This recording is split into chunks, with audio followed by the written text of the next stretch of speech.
Olá, pessoal. Hoje a gente vai falar um pouquinho sobre as questões do envelhecimento fisiológico. O nosso curso ele é voltado para o cuidador de pessoas, mas a gente sabe que muitas pessoas acabam começando a trabalhar com o paciente idoso. Então, hoje a gente vai falar um pouquinho de como é o envelhecimento desse paciente idoso, a questão fisiológica. Então, quando eu falo em questões fisiológicas, eu estou falando de algo que vai acontecer naturalmente com o passar dos anos. O envelhecimento fisiológico, ele é um processo normal, ele é contínuo, individual e irreversível, né, então não tem como eu barrar determinadas coisas, porque são coisas que são naturais, que vão acontecer naturalmente. Reconhecer essas mudanças, ela traz segurança ao cuidador, então ela vai trazer segurança para vocês, porque a gente sabe que muitas coisas elas acontecem, mas às vezes a gente se pergunta assim: "Por que que isso acontece?". Então eu acredito que quando a gente consegue entender o porquê, fica mais fácil da gente lidar com essas mudanças. Então a gente vai começar falando das mudanças do sistema tegumentar. Quando eu falo para vocês em sistema tegumentar, o que que é o tegumento? O tegumento é a pele do meu paciente.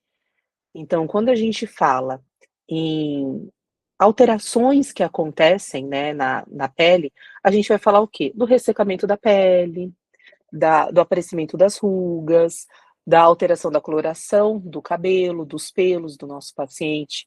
Então a pele, ela é o maior órgão do corpo humano, e ela é a primeira a mostrar sinais do envelhecimento. Então, com o passar do tempo, a nossa pele, ela vai perdendo a capacidade de retenção de água. E uma vez que ela vai perdendo a capacidade de retenção de água, a pele, ela começa a ficar com um aspecto mais seco, mais ressecado, né, igual a gente observa aqui nessa primeira imagem. Além dela perder essa capacidade de retenção de água, o que que acontece?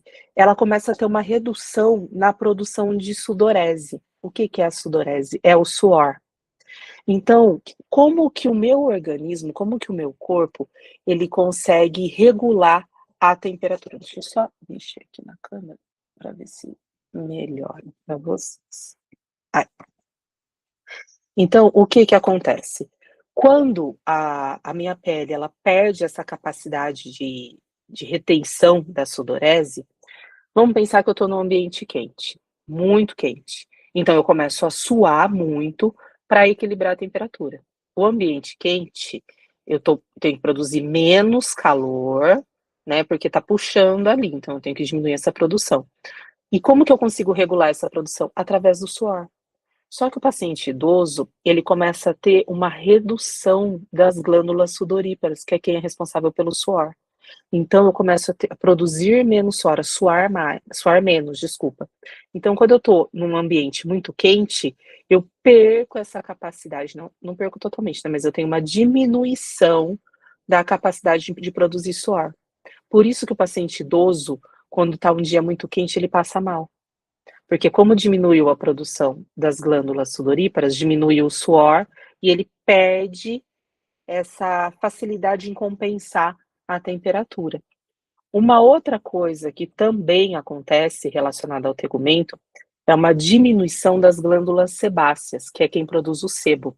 Então, a pele, ela começa a ficar, mais seca, né, ela perde aquela vistosidade, aquele aspecto de pele saudável, tá. Então isso acontece por quê? Devido à diminuição da produção das glândulas sebáceas, que é quem é responsável pela produção do sebo, tá. Então ela fica com essa característica aqui, ó. Às vezes forma até umas crostas brancas, assim, em cima, né, da pele do nosso paciente, devido à diminuição das glândulas sebáceas. Outra coisa que acontece, a pele, por ela estar muito seca, começar a descamar, começa a coçar muito. Então tem muita coceira no corpo. Outra coisa, os capilares, que são aqueles pequenos vasinhos, eles ficam mais fragilizados. Então o paciente, ele qualquer batida que ele tem, ele começa a ter manchas roxas pelo corpo. Por que essas manchas roxas? Porque esses capilares que já são frágeis, eles vão se rompendo, tá. Uma outra questão que a gente tem o aparecimento das marcas de expressão, porque a pele, ela começa a ter uma diminuição de fibras elásticas. E com a diminuição das fibras elásticas, a gente começa a ter as rugas, né, as famosas marcas de expressão. E a gente tem uma diminuição do pigmento. Então, por isso que a gente tem, como a gente observa aqui na imagem, a coloração esbranquiçada do cabelo, dos pelos, porque como vai diminuindo o pigmento é responsável por dar a cor. Então, com a diminuição do pigmento, vai perdendo a coloração e vai ficando com esse aspecto mais esbranquiçado. E isso, gente, é fisiológico, é normal, tá? Não é algo que vai depender, não tem como a gente barrar, né, esse processo de mudança celular. Isso vai acontecer. Uma outra questão que a gente tem aqui é as unhas. Não sei se vocês já repararam, mas as unhas dos pacientes idosos, elas são unhas mais frágeis, quebradiças, porém, quando você olha, ela tem um aspecto grotesco. Quando eu falo frágil, quebradiça, é que às vezes ela começa a escamar, igual a gente tá vendo aqui nessa imagem, tá? Mas ela é grossa, aquela característica grotesca de unha, né? Por que que isso acontece? Porque a gente tem uma diminuição da circulação. Então as unhas elas vão ficando espessadas por conta dessa diminuição de circulação periférica. Circula menos sangue, automaticamente menos oxigênio, porque quem carrega o oxigênio é o sangue, diminui o sangue, diminui o oxigênio. E também a gente tem uma lentidão na renovação celular. Então as unhas elas não conseguem se renovar, né? Elas vão ficando com esses aspectos aqui que a gente pode ver das imagens abaixo. A gente tem uma alteração também na estatura do nosso paciente. O paciente ele tende a diminuir de tamanho, igual a gente tem aqui na imagem, ó. Imagina que é a mesma pessoa, só que olha a diminuição. Então isso acontece em razão dos espaços que a gente chama de espaço intervertebrais, é entre as vértebras. Então aqui, ó, seria um espaço normal. Olha como que a gente vai tendo o estreitamento com o passar do tempo, né. Então isso ocorre da gente ter uma perda de 50%, aqui ó, também ocorre a perda de 50% de água corporal total, perdas moderadas de líquido, e isso pode evoluir rapidamente não, espera aí que aqui eu acabei misturando as 2 questões. A gente tem uma diminuição na estatura do nosso paciente, devido à diminuição do espaço intervertebral, que a gente tem um espaço, e com o passar do tempo esse espaço diminui, por isso que o paciente ele vai perdendo ali, vai diminuindo de estatura. E uma outra questão é que os pacientes idosos, eles sofrem com desidratação muito mais rápido. Eles entram em um processo de desidratação muito mais rápido do que um adulto normal, né. Por quê? Porque ele tem perda de 50% do total de água corporal. Então essas perdas de líquido, elas evoluem muito rápido para um processo de desidratação. Um adulto, às vezes, ele tem 4 ou 5 episódios de vômito para começar a pensar em uma desidratação. Um idoso, às vezes, com 2 episódios, ele já está desidratado, porque ele já tem uma perda maior de água, ele já tem a diminuição da retenção e ele já perde muito mais água do que uma pessoa normal, tá, um adulto. Pensando em sistema nervoso, pessoal, o sistema nervoso, que a gente abrevia aqui por SM, ele é composto pelo sistema nervoso central e pelo sistema nervoso periférico. Eles são interrelacionados por múltiplas terminações nervosas, então um está ligado ao outro por essas terminações. Então, como que acontece? Forma uma rede ali interligada. Com o envelhecimento, a gente começa a ter uma perda progressiva do neurônio. O neurônio, ele é a célula nervosa, mas a gente não pode afirmar se isso vai trazer prejuízo neurológico ou não para o nosso idoso. Agora, quanto maior o estímulo para a atividade cerebral, seja ela complexa ou não, maior vai ser a capacidade de manter o raciocínio e a memória. Então, como que a gente consegue manter o raciocínio do nosso idoso ativo, o sistema nervoso do nosso idoso mais ativo possível? Através de estímulo. Então, a gente precisa estar sempre estimulando o nosso paciente, por quê? Mantendo esse estímulo, a gente mantém a capacidade de raciocínio e de memória. A gente precisa estimular isso, porque quanto menos estimulado isso for, mais acometimento das atividades cerebrais o nosso paciente vai apresentar. Aí o que que acontece ainda relacionado ao sistema nervoso? As memórias mais antigas, elas ficam preservadas. Mas as mais recentes, elas sofrem, porque tem uma lentidão da conexão neurológica. Então, ele tem uma dificuldade de buscar novas informações, ele tem uma dificuldade de armazenar coisas novas. É muito importante para o idoso que ele esteja sempre se socializando, conversando com outras pessoas.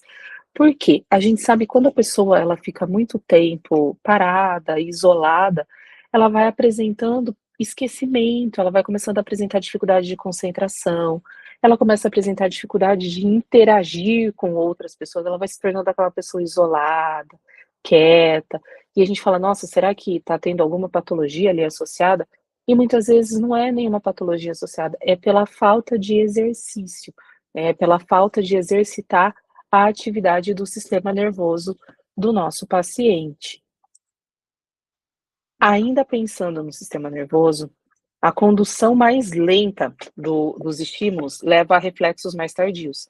Então, quando você é mais jovem, você tem aquele reflexo rápido, jogou alguma coisa, você já pega, você consegue levantar rápido, senta rápido, o seu cérebro manda um comando e você consegue executar imediatamente. E com o passar do tempo, isso começa a ficar um pouco mais diferente, um pouco mais lento. Então, assim, eu penso, antes eu pensava e já conseguia executar. Agora eu penso, aí tem que mandar o comando, e isso demora, isso tem um processo mais lento, tá? Então a agilidade motora começa a ficar diminuída. A gente começa a ter uma dificuldade na regulação da temperatura corporal, porque também é controlado pelo sistema nervoso central. A condição de aprendizagem, ela estará preservada desde que a gente mantenha uma boa visão, uma boa audição, que a gente consiga reter as informações, que a gente consiga comunicar-se com pessoas. Então, volto naquilo, o isolamento, ele vai alterando vários fatores. As atividades físicas e de socialização são fundamentais para a gente manter o funcionamento e a manutenção do nosso sistema nervoso central. E de outros sistemas também. Então, assim, é muito importante que a pessoa idosa, ela se mantenha ativa fisicamente e mentalmente, lógico, dentro das limitações que o paciente apresenta, tá, pessoal? Aqui eu montei essa sequência de imagem para a gente entender um pouquinho do que eu falei, ó. Um adulto e uma pessoa mais idosa. Então, aqui na primeira imagem, o cérebro mandou o comando imediatamente já chegou aqui e ele já conseguiu executar a ação. O cérebro mandou a informação, já chegou na mão, chegando na mão ele já fez, já elevou a mão, já elevou a perna.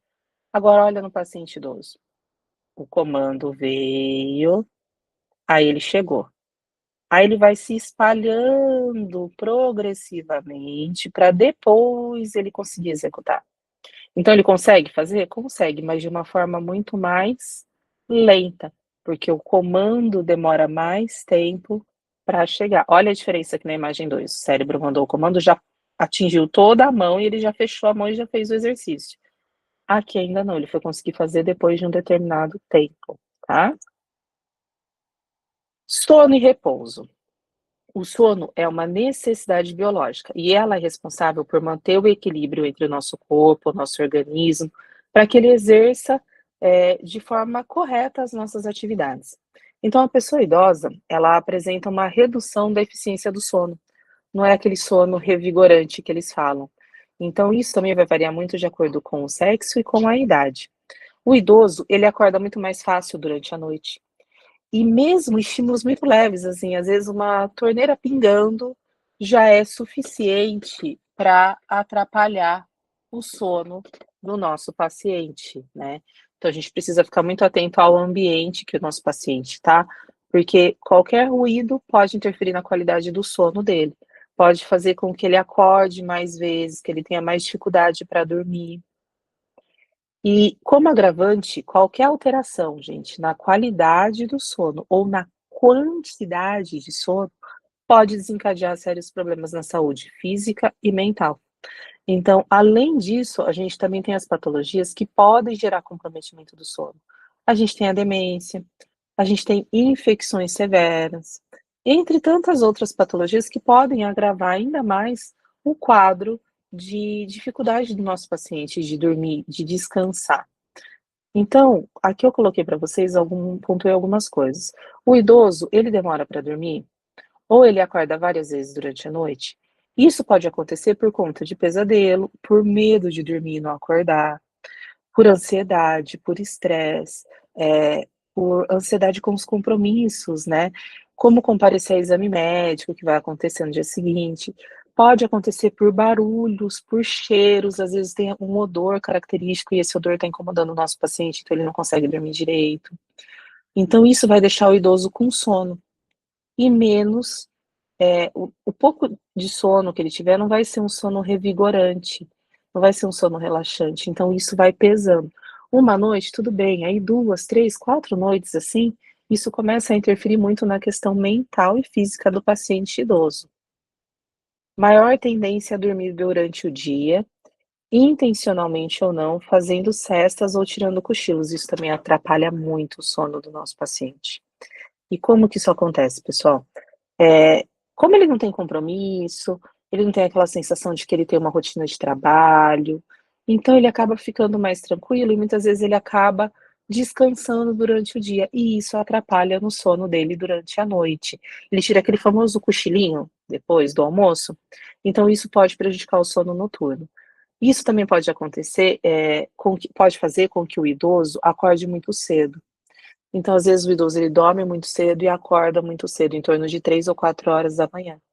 Isso, pode indicar também um quadro depressivo, então a gente tem que ficar muito atento. Então, ele está acordando cedo, porque ele está dormindo cedo, ok, né, ele está tendo a as horas de sono dele adequada. Ou não, ele está indo dormir tarde e acordando cedo, isso é preocupante? Aí a gente vai ter que puxar o histórico, tá, mas ele dormiu tarde, acordou cedo, mas ele dormiu durante a tarde? Então a gente sempre tem que estar vendo fazendo um histórico, um levantamento do dia a dia do nosso paciente, para a gente saber se isso faz parte da rotina dele, ou se isso está se tornando algo patológico, porque tem muito idoso que tem o hábito de dormir super cedo e acordar cedo. Então não é porque ele está depressivo que ele está acordando cedo. Não é porque ele tá dormindo cedo que ele tá depressivo, é porque faz parte da rotina dele. Então a gente tem que estar muito atento a esse tipo de coisa, tá? Para ver se isso é algo que é do nosso paciente ou se isso é algo que está começando a acontecer com o nosso paciente. Hã, Deixa eu só ver aqui eu repeti para vocês. Sono e repouso. Então é importante a gente observar algumas coisas para a gente ver, ó, o que eu acabei de falar, se faz parte da rotina ou se isso está sendo modificado. A gente tem que observar e anotar a rotina do idoso, alterações repentinas ou se fazem parte de hábitos, que é o que eu acabei de falar. Melhorar a qualidade da alimentação do idoso também pode contribuir para um sono. Nossa, ele comeu uma feijoada durante a noite, então ele está se sentindo pesado, está demorando para fazer a digestão, isso está atrapalhando. A gente também tem que ficar atento a essas coisas. O espaço físico onde o idoso dorme, é claro, a temperatura está agradável ou está muito quente. Lembra que lá no começo a gente falou que o idoso tem dificuldade para controlar a temperatura, principalmente temperaturas altas? Então, assim, o colchão, o travesseiro, a cama, a presença de outras pessoas falando, a gente precisa fazer uma avaliação de como está a rotina desse paciente para a gente ver se o que está acontecendo é normal dele, da rotina dele, ou se é algo diferente que está acontecendo. No envelhecimento, a gente também tem um declínio das funções vitais. Quais são essas funções? Visão, audição, paladar, tato, né. Então, com o envelhecimento, algumas atividades do dia a dia do idoso pode começar a ficar comprometido. Por quê? Eu tenho uma diminuição da acuidade visual, da acuidade auditiva, o gosto começou a ficar diferente, eu não tenho mais aquele tato, aquela percepção tátil das coisas, então a gente tem que começar a tomar um pouco mais de cuidado com essas questões. O olho, ele é um órgão que mais sente as alterações do envelhecimento, por quê? Ele fica mais fundo, ele tem uma diminuição da gordura orbitária. Então aqui, ó, eu coloquei para vocês essa imagem da gordura orbitária só para vocês entenderem o que que é. Então, conforme eu tenho essa diminuição dessa gordura, eu começo a ficar com o olho mais fundo, fica mais vai diminuindo, dá a impressão que o olho vai ficando menor. Além disso, a gente tem a diminuição da elasticidade do cristalino, que também está relacionado com a acomodação visual. E isso vai levar à redução da capacidade da gente conseguir focar os objetos e de avaliar a profundidade. Então, assim, eu olho um degrau, eu não consigo ter a real noção se ele é muito fundo ou não. Diminui a minha visão ali de profundidade. Então, com isso, o idoso fica mais suscetível à queda. Nossa, mas ele tá caindo direto. Será que não é a questão da gente precisar levar ele, por exemplo, no oftalmo para a gente ver o que está acontecendo? Porque existem as questões fisiológicas, mas algumas delas, não que vai ser a gente vai conseguir impedir, mas a gente consegue melhorar a qualidade desse idoso, a qualidade visual desse idoso. Fora isso, aqui, ó, a gente tem a questão do cristalino, que faz parte, né, do olho dos nossos olhos. E aí eu coloquei essas 2 imagens para vocês verem, que é a famosa catarata, tá. Então um cristalino aqui transparente e aqui um cristalino com catarata, então olha a diferença que dá, e isso também diminui a acuidade visual do nosso paciente. Com relação à parte auditiva, aqui eu coloquei para vocês o tímpano, tá, para vocês verem como que é. O tímpano, ele se torna mais espesso, então quando a gente é mais novo, ele é transparente. Com o passar do tempo, ele vai ficando mais grosso. E aí a gente tende a ter a formação do cerume, tá, dessa como se fosse uma rolha de cera. Durante o envelhecimento, a gente tem uma alteração na produção do cerume, incluindo uma diminuição da secreção sebácea e cerumosa, o que pode levar a um tipo de cera mais seca. Mas, Nath, você está falando que a gente vai ter um cerume, mas a gente tem diminuição na produção de cera? O que que acontece? A gente tem a produção de cera, só que é uma cera que ela é mais seca. Então, às vezes, quando a gente é mais jovem, até escorre, assim, né? Vai tendo a produção de cera e você vê que tá escorrendo. Você vai lá, pega um cotonete, limpa ali a saidinha do ouvido. Mas, no caso do idoso, essa cera, ela vai, como tem uma diminuição da secreção sebácea, eu tenho a produção da cera, mas é uma cera seca, uma cera dura, que ela forma uma rolha. Então, é mais difícil de você conseguir eliminar. Ela vai se acumulando ali e ela vai diminuindo a capacidade auditiva do paciente idoso. Então, às vezes, a gente precisa levar o idoso no médico para avaliar, ver como que está a capacidade auditiva, e às vezes o que está dificultando para ele escutar é porque ele está com uma rolha de cera, ele está com um cerume.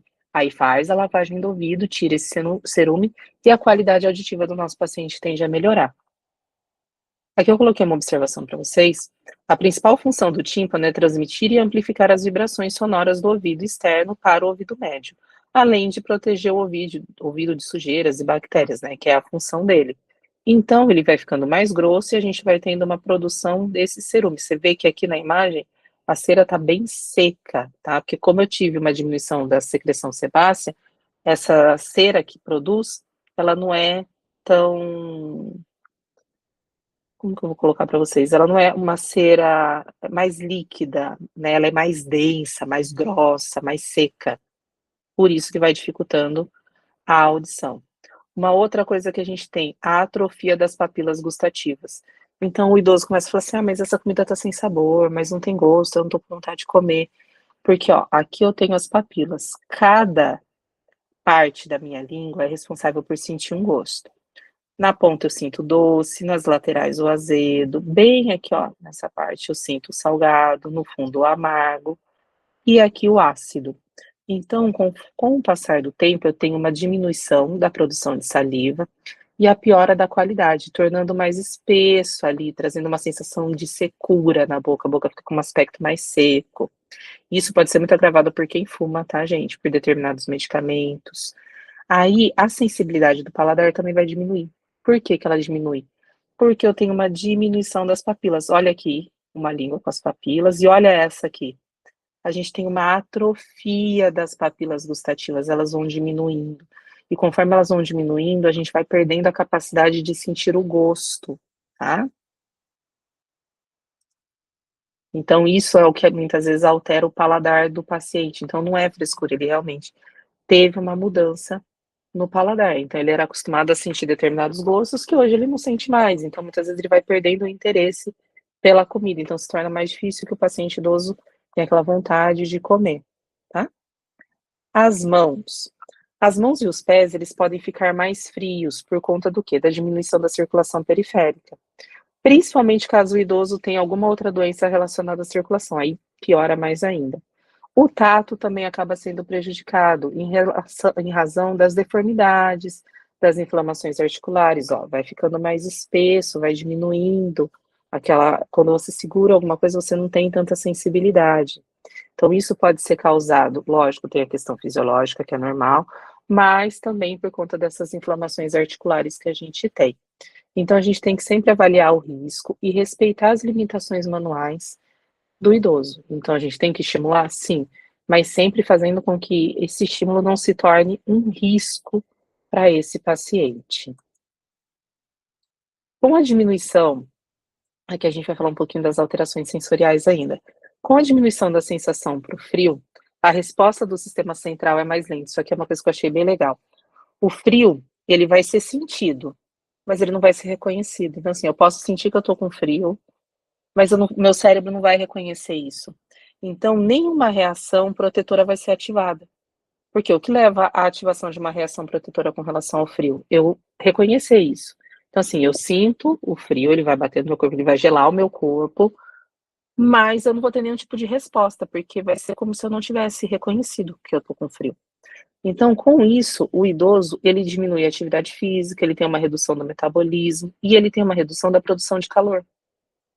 Porque se eu não estou reconhecendo que eu estou com frio, não preciso produzir calor para equilibrar a temperatura do meu corpo. Então, com a diminuição da resposta pelo sistema nervoso central, da circulação e da resposta imunitária, o que que acontece? A hipertermia, que é a febre, ela não é o alarme do nosso corpo? Então, primeira coisa, tô com febre, sinal de que alguma coisa está dando errado, que tem algum processo inflamatório ali acontecendo e que o meu corpo está tentando combater.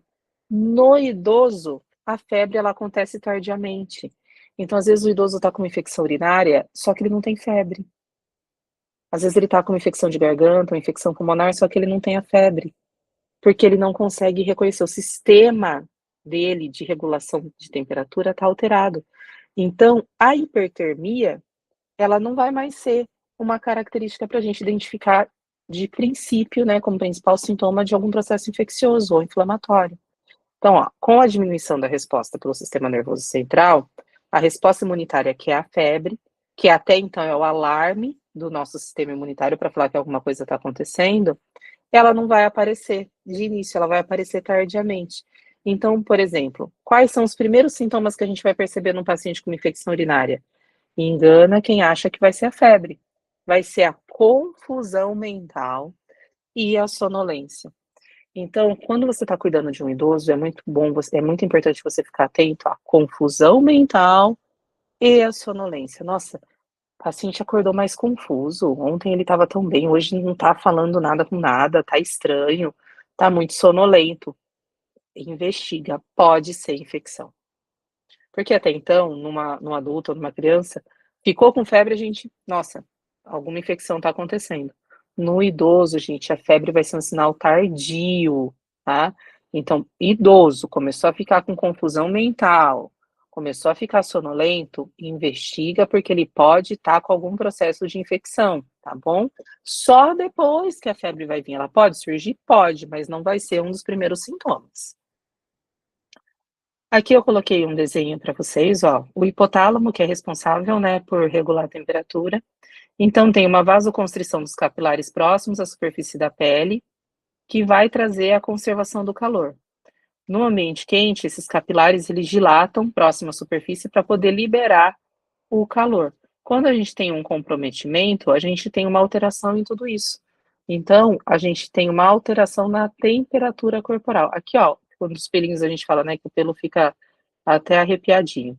É a secreção de suor que cessa e os pelos eles ficam eriçados, aprisionando uma camada de calor para segurar ali o calor. Então o pelo fica arrepiadinho, como se fosse assim, não, eu vou ficar aqui arrepiado para travar esse calor que está dentro do meu corpo. Já no ambiente quente, as glândulas sudoríparas elas secretam suor e isso vai ocasionar a perda do calor para evaporar. Então o pelinho ele fica deitadinho para a gente ter a evaporação do calor. Já no ambiente frio, ele fica arrepiado como uma forma de tentar controlar o calor que está ali dentro do nosso corpo, tá? Isso aqui foi mais para mostrar para vocês essas imagens e elucidar isso. Com relação ao coração, ao sistema circulatório. O coração, ou miocárdio, né, ele é um músculo que tem uma função de bombear o sangue para todo o corpo. O coração é um músculo, e esse músculo ele vai ficar cansado ao longo do tempo. O coração ele vai bombear sangue, além de bombear para o corpo, ele vai bombear o sangue para o pulmão para fazer o processo de oxigenação. Conforme o coração vai envelhecendo, o corpo vai envelhecendo, o coração envelhece junto. Então a gente tem uma degeneração da fibra muscular do miocárdio. Lembra? O coração é um músculo. Quantas vezes esse coração bate ao longo do dia, gente? Então, com o passar dos anos, esse músculo vai ficando mais frouxo. Isso vai diminuindo a força de contração e automaticamente vai comprometendo a capacidade funcional do nosso idoso. Isso é fisiológico. O músculo ele vai dilatando com o tempo, tá? Aí aqui a gente tem os vasos sanguíneos. Os vasos sanguíneos, gente, eles podem ter um acúmulo de células gordurosas na parte interna. Aqui, ó, eu coloquei para vocês verem. Olha aqui a gordura dentro do vaso, ó. Tá vendo? Isso é gordura. Isso aqui vai diminuindo a luz do vaso, vai fazendo com que seja mais difícil o sangue passar por ali. Então, com a diminuição das suas fibras elásticas, as paredes dos vasos, elas vão ficando mais rígidas, mais duras, elas vão perdendo aquela capacidade de elasticidade. E isso vai fazendo com que tenha um aumento da pressão ali interna, porque a pressão não é a força com a qual o sangue bate contra a parede das artérias. Então, imagina, ela começou a ficar mais dura. Eu tenho mais dificuldade para o sangue passar ali, vai passar com mais força, vai bater na parede com mais força, que a parede não consegue distender, né? Fora isso, eu tenho um envelhecimento, que pode predispor a alterações como arritmia cardíaca, isquemia, doença hipertensiva, diminuição da perfusão. Então eu tenho uma diminuição do calibre dos meus vasos por conta do acúmulo de gordura, e fora isso eu tenho um enrijecimento desse vaso. Então começa a ficar muito mais difícil o sangue passar ali. As doenças cardiovasculares podem levar à diminuição da qualidade de vida e a um aumento das internações hospitalares e, lógico, de óbitos, tá, pessoal? Essa imagem eu achei bem legal, para vocês verem dos vasos com a gordura na parte interna. Aqui eu coloquei uma outra imagem para vocês entenderem. Aqui, ó, o vaso normal. Começou a ter o acúmulo de gordura. Aqui a gente está vendo por um ângulo, aqui a gente está vendo por outro. Imagina que aqui vai passar o sangue. Aqui ele consegue passar muito facilmente. E aqui? Vai ser muito mais difícil ele passar, ó, aqui outra imagem. Então, isso daqui pode gerar graves problemas, tá, pessoal? Pode gerar um AVC, pode gerar várias situações. Às vezes o paciente teve lá um comprometimento de 50% das artérias coronarianas, porque não está circulando sangue, porque as artérias estão cheias de gordura, tá? O sangue não consegue passar ali. Com relação ao sistema respiratório. Com o envelhecimento, a capacidade respiratória também diminui cerca de 50%, em virtude da redução da elasticidade e da permeabilidade dos tecidos que cercam o alvéolo. Aqui eu tenho um alvéolo, que é onde acontece a troca gasosa. Olha o alvéolo do idoso, como ele fica. Ele fica bem diferente. Então, eu não tenho mais a mesma capacidade de oxigenação que eu tinha aqui. Então, a minha capacidade pulmonar diminui, tá? Então, ó, imagina que aqui é onde acontece a troca do oxigênio, né, entra o oxigênio e sai o gás carbônico. Então essa oxigenação começa a ficar comprometida. Então logo, começa a comprometer a oxigenação de todo o meu corpo, tá. Ocorre também a calcificação das cartilagens entre as costelas. O que que acontece? Isso auxilia na inspiração e na expiração do ar. Só que conforme elas vão calcificando, a gente vai diminuindo a capacidade de fazer, chegar à base dos pulmões. Então isso vai também dificultar a questão da troca gasosa. Pode ter dificuldade para tossir. Por que que o idoso começa a ter dificuldade para tossir? Porque ele tem o enfraquecimento do músculo do diafragma e dos músculos intercostais. Então, eles são utilizados quando? Eles são utilizados no processo de respiração. Então, quando você tem uma diminuição desse músculo, você começa a ter uma maior dificuldade para tossir e para eliminar o muco. Então, a gente tem um aumento do acúmulo do muco, porque eu não consigo eliminar, eu não tenho força para eliminar ali durante a tosse. Então, isso deixa a pessoa idosa mais vulnerável à infecção e a complicações respiratórias. Porque não que ele não tosse, mas ele não tem mais aquela mesma força, né? Então, eu já tive uma diminuição da oxigenação pela situação em que os meus alvéolos ficaram, que nem a gente tem aqui. Então, eu já não consigo mais ter a mesma capacidade de oxigenação. Então, logo, não está chegando a mesma quantidade de oxigênio para os meus tecidos. Eu tive a calcificação da cartilagem entre as costelas, estou perdendo um pouco da expansibilidade. Estou tendo uma dificuldade para tossir, estou tendo um aumento da produção de muco ali retida. Com relação ao músculo esquelético, na medida em que a gente envelhece, a gente tem uma diminuição da massa corporal total. E com isso a gente tem redução de força do tônus muscular, força da velocidade de contração dos músculos. Então isso vai começar a levar a gente a uma lentidão dos movimentos. A gente volta naquela imagem lá do começo. Uma coisa está ligada com a outra, eu não tenho mais aquela mesma facilidade, aquela mesma agilidade.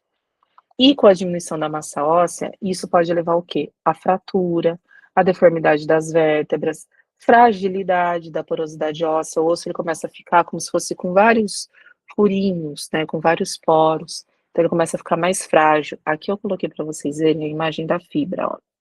Olha como era e olha como ficou, então a gente vai tendo uma diminuição. Olha a coluna vertebral de um paciente de 55 anos. Depois aqui a gente tem de um de 65. E olha um paciente com 75, olha como foi diminuindo, olha como ele foi, a coluna foi envergando, né?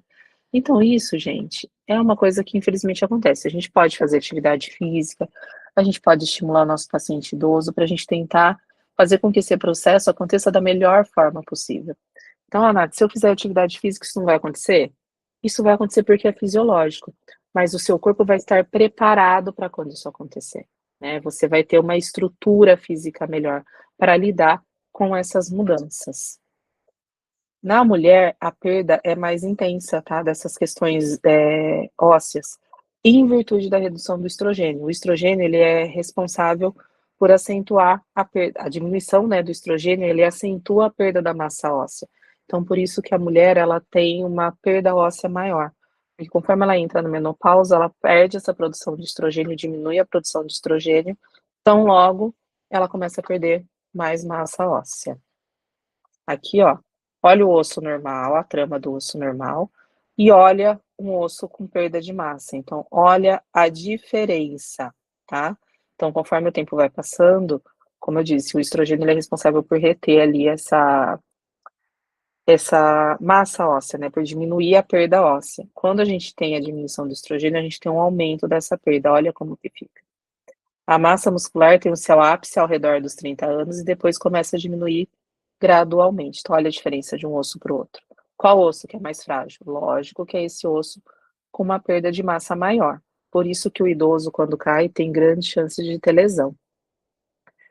O tecido cartilaginoso presente nas articulações, ele vai diminuindo. Olha aqui, uma articulação normal e olha uma articulação desgastada. Olha como dá a diferença.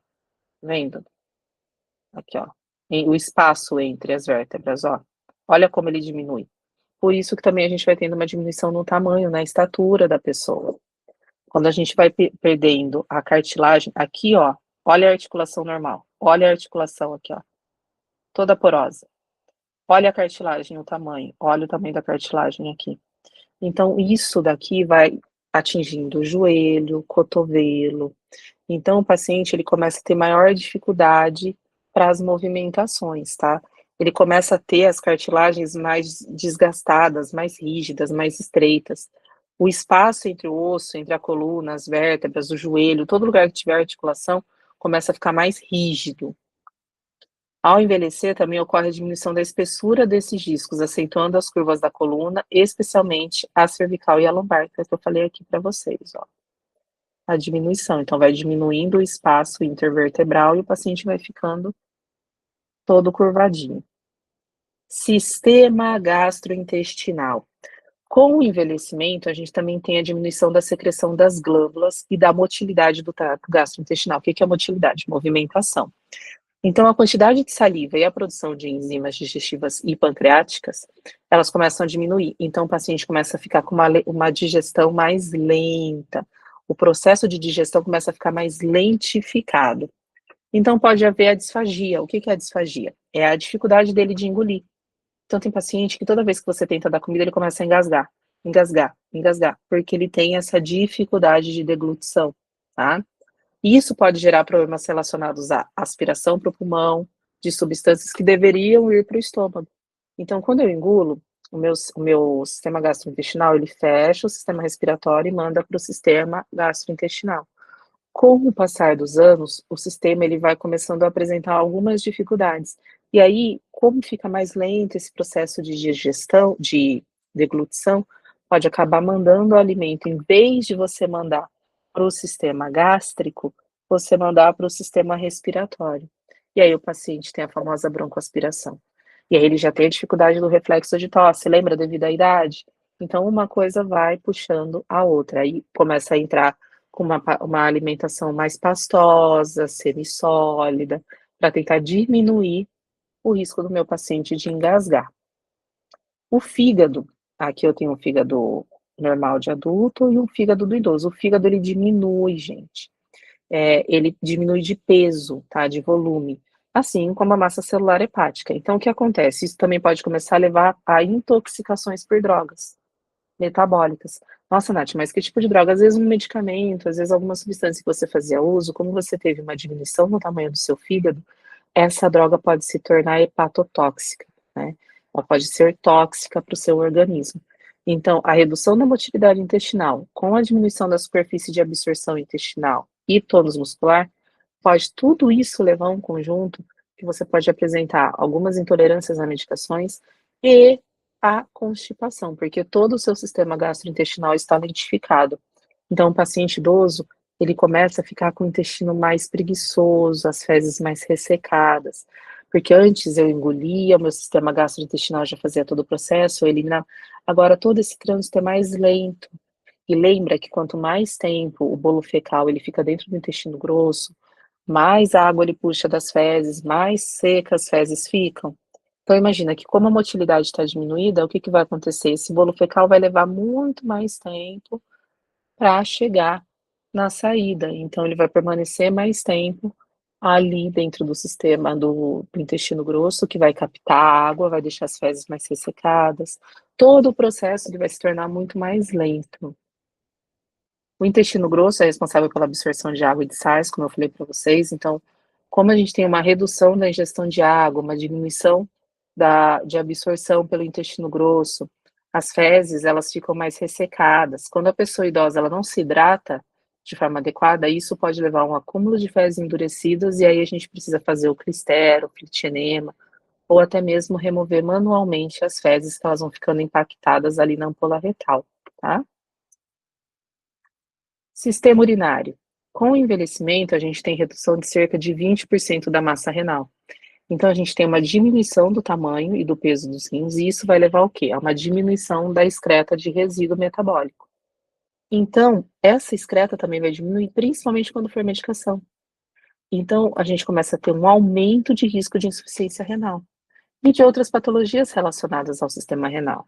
Outro ponto importante é a desidratação.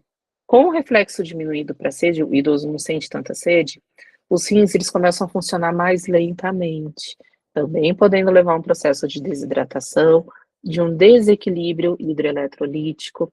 Então, gente, é muito importante a gente estar sempre incentivando o idoso a tomar água. Ah, mas ele não gosta de beber ou engasga bebendo água. Existe um produto que chama espessante.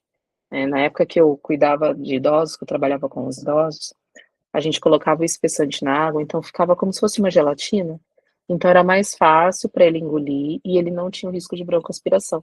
Porque quando a comida também é muito líquida, eles engasgam facilmente. Muito sólida, eles têm dificuldade para mastigar e engolir. E muito líquido, eles também engasgam. Então a gente deixava a comida com uma consistência mais pastosinha, como se fosse realmente uma gelatina, né? Então a gente colocava na água e é muito importante a gente ficar sempre em cima do idoso, para o idoso estar bebendo água, estar se hidratando, porque a hidratação é extremamente importante para o funcionamento do rim, para a melhora da pele do paciente, para a questão das fezes, do ressecamento das fezes. Então a água é fundamental, é muito importante a gente ficar em cima. E o que eu vejo muito, os cuidadores, eles se preocupam muito em dar a comida, em dar o medicamento, mas eles não se preocupam em hidratar o paciente. Então, a hidratação do paciente idoso é extremamente importante.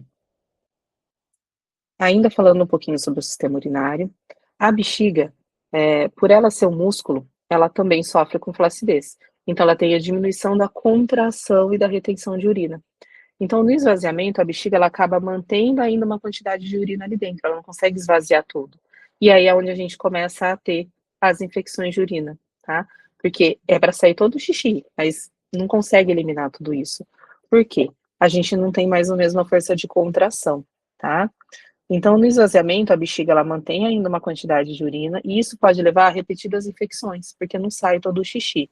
Além disso, a gente pode ter perda involuntária, porque o que acontece? A gente tem aqui, ó, o músculo que contrai para a gente não ter a perda involuntária da urina. Com o passar dos anos, esse músculo ele vai ficando mais frouxo. E aí é aquele momento onde a gente começa a sofrer com a incontinência urinária. Por isso que tem exercícios para a região pélvica, para a gente fortalecer esse músculo aqui, ó, que é o responsável por deixar o canalzinho da bexiga fechado, para a gente ter um controle sobre a nossa eliminação urinária. Se a gente não exercita esse músculo, ele vai afrouxando, e aí a gente começa a ter perda de urina. No homem também pode acontecer o aumento da próstata. Aqui tem uma próstata normal, então a urina consegue passar, né, para seguir o caminho. E quando a gente tem a próstata aumentada, a urina ela não consegue sair. Então isso também pode levar a vários quadros de ITU, que é infecção do trato urinário.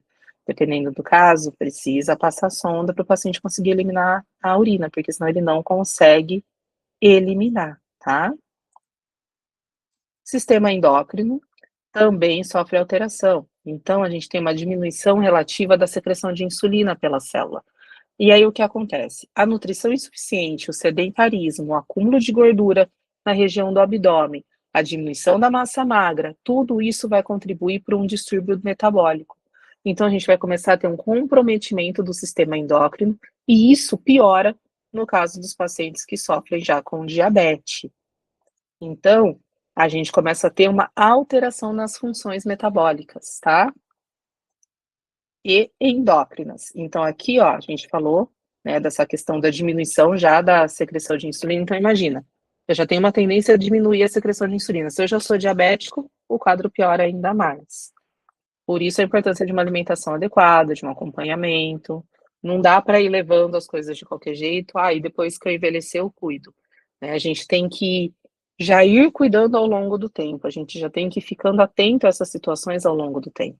Como eu disse, é fisiológico, não dá para a gente evitar, mas dá para a gente se preparar para esse tipo de situação. Uma vez eu escutei de um médico ele falando assim: a questão não é envelhecer. Envelhecer todo mundo vai.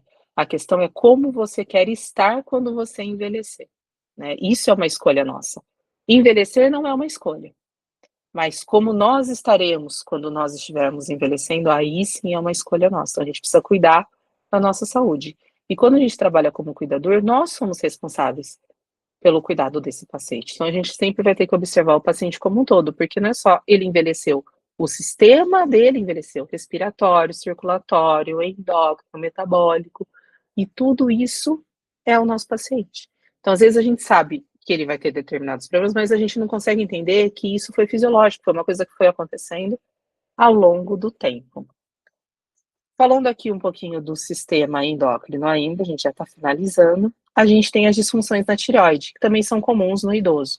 E elas vão agravando o seu, ou se desenvolvendo, né, ao longo do tempo. E aí a gente tem os quadros de hipotireoidismo e hipertireoidismo. Outra mudança que acontece nas mulheres em torno dos 50 anos é a mudança hormonal, tá?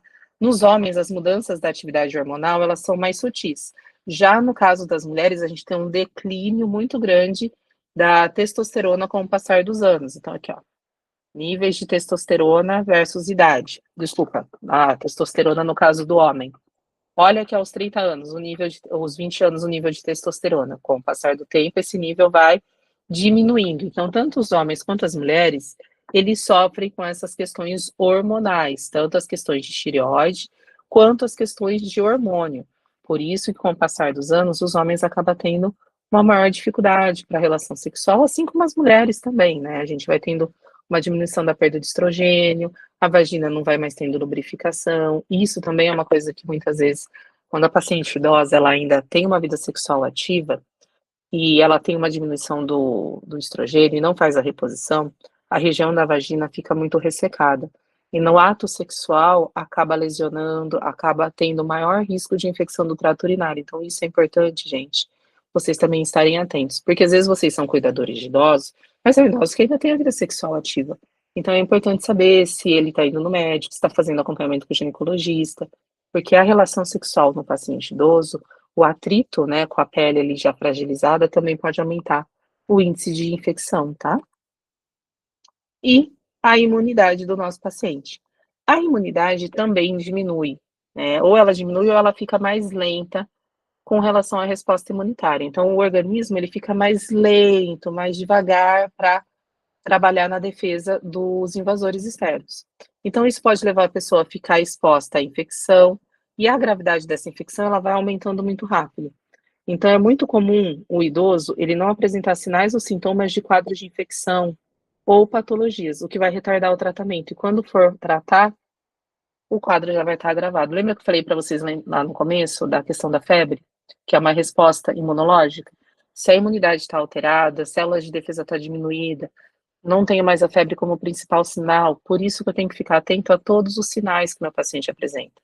Porque quando tem alteração do estado funcional ou do estado mental, como confusão, cansaço, sonolência, perda de peso, queda, às vezes elas aparecem sem uma causa aparente, e a causa é a infecção. Porque até então a gente pensa assim, febre, infecção.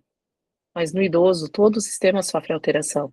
Então a febre ela vai acontecer às vezes lá na frente. Só que quando surgiu a febre, o paciente já está com uma infecção no estágio tão agravado que a gente não consegue reverter.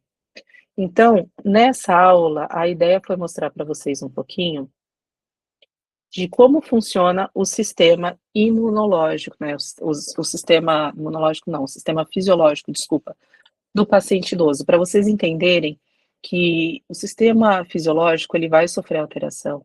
Isso não tem como a gente impedir, é natural do paciente. Mas a gente pode preparar o nosso idoso e se preparar para lidar com essas questões. Então, eu acho que o intuito dessa aula foi vocês entenderem as mudanças que o paciente idoso vai sofrer ao longo dos anos, para vocês também estarem preparados para lidar com essas mudanças. Então, uma vez que eu já sei o que vai acontecer, eu já consigo me preparar melhor para cuidar da melhor forma possível desse meu paciente idoso. Então, por hoje é só. Espero que vocês tenham gostado da aula e qualquer coisa é só mandar mensagem que a gente vai conversando e esclarecendo as dúvidas de vocês.